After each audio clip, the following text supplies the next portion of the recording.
เต้ยน้ำหลังเนอะไอ้เต้ยนะมาพอมาได้มาถ่ายก่อนเราจะแก้อ้าว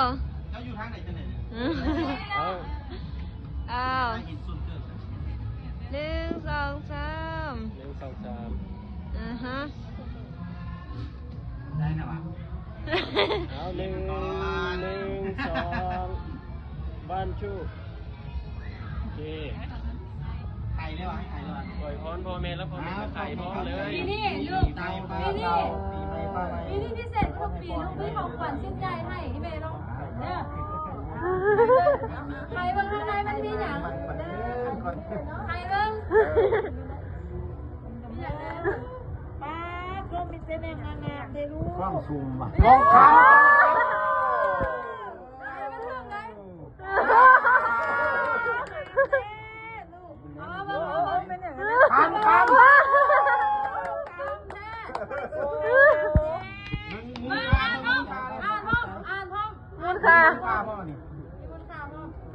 ใส่ให้มีเอาใส่ให้มีอะไรก่อนอ่านในเงี้ยอ่านในเงี้ยมาถึงเบื้องหอปินใส่คอคำปินอันนี้ก็จะใส่ไม่มีใครเลยคำเด็กกี้อะไรเนี่ยเจ้าก็สุด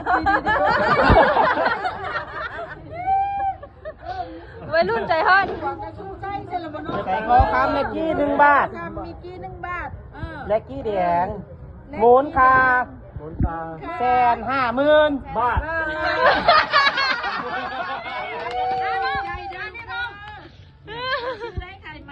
ใส่แบบมันเจจำนำบ่ได้เด้อ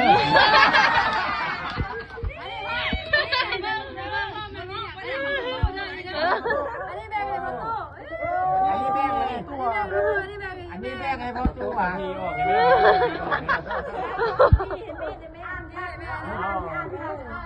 บรรยายคักขนาดมันเนาะไปซื้อน้ำแซ่บๆกิน3 4 5ไปคำ150,000 กีบเดี๋ยวมาเข้าใจเด้อสำนักอาจารย์$50